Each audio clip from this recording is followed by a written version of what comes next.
लेकिन संत को यह बात पता चले तो बोले कोई बात नहीं बेटी, हम लोग भजन के माध्यम से यह अन्न का दोष दूर कर देंगे, तुम खिला दो, बस सेवा कर दो।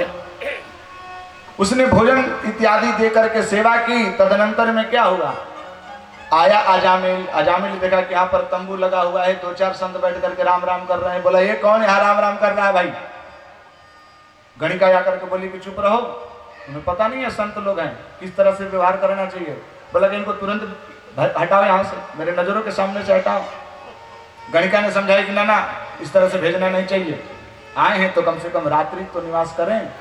प्रातः काल हो, प्रातः काल में संत आकर के दरवाजे पर खड़े हो रहे। बोले अजामिल तुम्हारे यहाँ हम सब ने भोजन किया है, तो शास्त्र में लिखा है कि भोजनांते दत्यात् दक्षिणाम, भोजन के बाद दक्षिणा देनी चाहिए, तो हम चाहते हैं कि हमें कुछ दक्षिणा दे दो। अजामिल कह रहा है कि बाबा आप लोगों की जो ये सब लोटियां और ये सब जितना सामग्री है ये बची रही है, यही समझिए हमारी दक्षिणा है। नहीं तो मैं इतना खूंखार आदमी हूँ, मैं इतना दुष्ट आदमी हूँ कि मैं ये सब ले लेता हूँ, चुरा लेता हूँ। आप लोग को मैंने पीटा नहीं, यही समझो कि शुक्र है, बढ़िया है। बोले कि देखो पैसा नहीं मांग रहा हूँ तुम लोगों से, केवल एक बात मेरी मान लो, वही मेरी दक्षिणा हो जाएगी। बोले बोलो। बोला कि हम लोग देख रहे हैं कि तुम्हारी जो पत्नी है वो पत्नी गर्भिणी है, तो उसके गर्भ से जो बालक जन्म लेगा उस बालक का केवल नाम नारायण रख देना। बोला कि चलो ठीक है ये बात मान लूंगा, नारायण ही तो रखना। बोले हाँ नारायण रख देना। अब वह नारायण जो था वो सबसे छोटा बालक था, और छोटा बालक में कितना प्रेम होता है आप सब जानते ही हैं। अब वह अजामिल जो है नारायण नारायण करने लगा। एक समय की स्थिति आई, मरणासन पर गिरा है और वहां पर यमदूत पहुंचे हैं उसको लेने के लिए। यमदूत को जब अजामिल देखा तो तड़पने लगा, और दूर कुछ किंचित दूर में खेल रहा हुआ नारायण को उसने पुकार किया, ए नारायण मुझे बचाओ, दूर क्रीडन का सक्तम नारायण ही आहुतम। उसने दूर खेल रहा हुआ नारायण को उसने पुकार किया। जिम ही नारायण नारायण उसके मुख से निसृत हुआ, तत्क्षण वहां पर भगवान के देवदूत वहां पर प्रस्तुत हो गए। यमदूत ने पूछा कि भैया तुम लोग कौन हो? देव जो दूत थे उन लोगों ने पूछा कि तुम कौन हो, पहले ये बताओ। बोले कि भैया हम यमराज के दूत हैं, इसको लेने के लिए आए हैं। बोले कि भैया लेने के लिए भले ही आए हो, लेकिन अब भगवान की तरफ से ऑर्डर हो गया, इसको ले जाना है उधर। बोले क्यों? बोले कि इसने नारायण नारायण नाम जपा है, इसीलिए इसको हम लोग भगवान के दरबार में ले जाएंगे। मार करके भगाए। यमदूत पहुंचे धर्मराज जी के पास। धर्मराज से बोले कि देखो जी हम तो लेने के लिए गए थे अजामिल को, लेकिन वहां पर भगवान के कुछ पार्षद आए और अजामिल को छुड़ा दिए। तो बोला, धर्मराज ने कहा कि अरे भाई ऐसे क्यों, ऐसा कैसे हो गया? उसने तो आजीवन पर्यंत केवल दुराचरण ही किया है। भगवान के पार्षद कैसे आ गए लेने के लिए? यमदूत कह रहे थे कि जिम ही हम लोग लेने के लिए प्रयत्न किए, तिम ही उसके सहसा मुख से निकल गया नारायण नारायण। उस नारायण नाम सुन करके वहां पर पार्षद आ गए। धर्मराज बोले चुप चुप चुप चुप, यहाँ पर नारायण शब्द मत बोलना। बोले क्यों? बोले वो तो नारायण बोल दिया तो उसके लिए पार्षद आ गए। यहाँ यदि ये नरक में जितने बैठे पड़े हैं, यदि ये नारायण शब्द सुन भी लेंगे तो सारा ये सब सीट खाली हो जाएगा। नारायण की इतनी महिमा है। कहने का तात्पर्य है कि यदि भगवान का नाम मरते समय भी यदि किसी के मुख से निसृत हो जाए तो उसका भी कल्याण हो जाएगा। यमदूतों ने पूछा कि ऐसे क्यों, जबकि उसने तो नारायण भगवान का तो नाम लिया नहीं था, उसने तो केवल अपने पुत्र की इच्छा से न लिया था जी, पुत्र का नाम लेकर के किया था, पुत्र को पुकारा था, नारायण का तो पुकारा नहीं था। तो बोले कि देखो भगवान के नाम की ही उतनी महिमा है। भगवान का नाम किस प्रकार से है? भगवान का नाम उस अग्नि के समान है, जिस अग्नि को हम लोग अनजाने में स्पर्श करते हैं अथवा जानबूझ करके स्पर्श करते हैं, उसकी जो अग्नि की दाहक तत्व है वह हमें जलाती ही जलाती है। ठीक उसी प्रकार से भगवान का नाम यदि हम लोग भक्ति से लें अथवा कुभक्ति से लें, भगवान कल्याण ही करते हैं।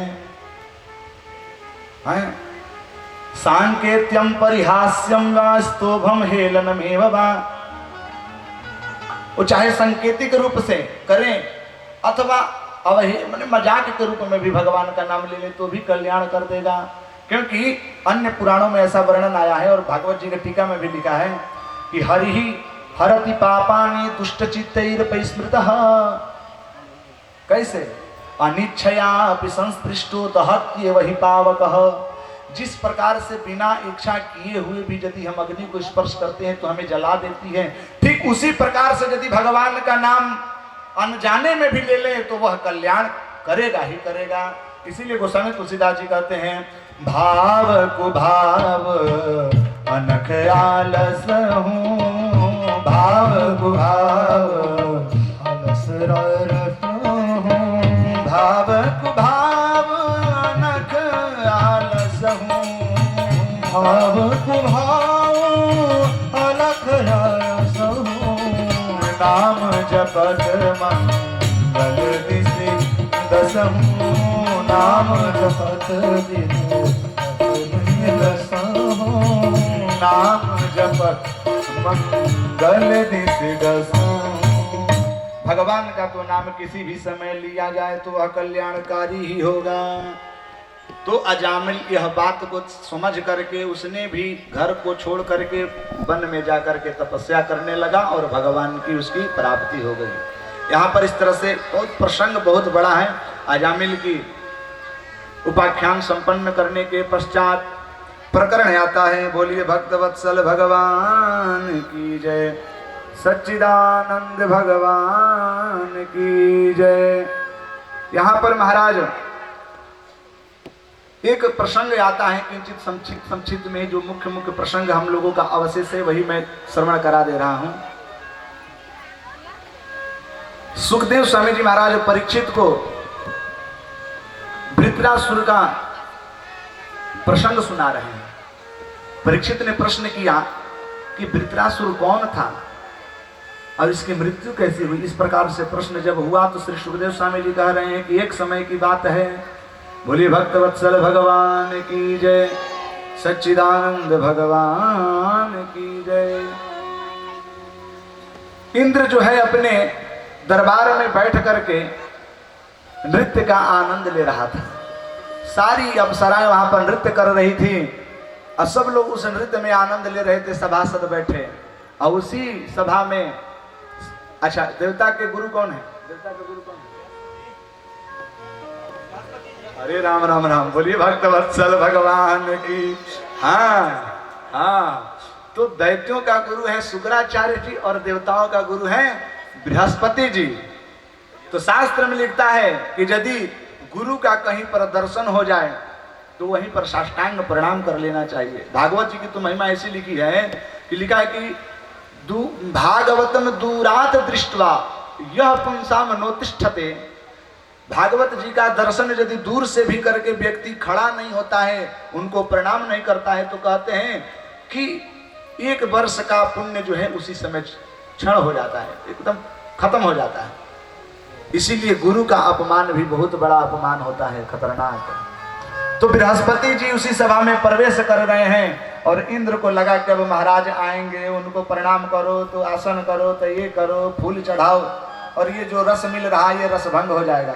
तो उन्होंने गुरु की तरफ नजर ही नहीं किया, देखा तक नहीं। बृहस्पति जी को बड़ा खराब लगा कि अरे देख लो मेरा चेला होकर के भी मुझे देख भी नहीं रहा है। बृहस्पति जी वहां से गुरु पद को छोड़ करके चले आए। बोले कि अब यहाँ रहना ही नहीं है, जो चेला मुझे मैंने समादर ही नहीं कर रहा है तो इसके यहाँ रहना कोई मतलब नहीं है। वो छोड़ करके चले आए। बाद में यह आभान हुआ इंद्र को कि अरे गुरु जी से हम लोग तो निरस्त हो गए। अच्छा एक और बात, जीवन में जब तक से हमारे गुरु नहीं बनेंगे तब तक से कल्याण नहीं होगा। लेकिन ये भी ध्यान होना चाहिए कि गुरु होना कैसा चाहिए। अभी नहीं कि कन फुकवा गुरु से कान फुका लिए, ना उनको मंत्र याद है न आपको मंत्र याद है, तो ना उनका कल्याण होगा न आपका कल्याण होगा। तो वही होगा कि लोभी गुरु है? लिखा है बाबूजी श्लोक कि बहवः गुरवः सन्ति शिष्य विद्यापहार का, दुर्लभो गुरवः लोके शिष्य चित्तापहार का। इस संसार में ऐसे गुरु बहुत मिल जाएंगे जो आपसे पैसा ऐंठने वाले हुए, लेकिन आपका वित्त, आपका धन हरण करने वाले गुरु मिल जाएंगे, लेकिन आपके चित्त का हरण, चित्त में जो अशांति है उस अशांति का हरण करने वाले गुरु बहुत दुर्लभ से मिलते हैं। तो गोस्वामी तुलसीदास जी उनके लिए लिखे भी हैं कि हरहि शिष्य धन शोक न हरहि, हरहि शिष्य धन शोक न हरहि, हरहि शिष्य धन शोक न हरहि, हरहि शिष्य धन शोक न हरहि, सो गुरु घोर नरक मह परहि, सो गुरु घोर नरक मह परहि।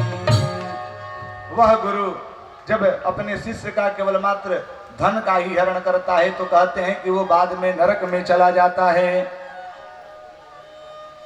बोलिए भक्तवत्सल भगवान की जय, सच्चिदानंद भगवान की जय।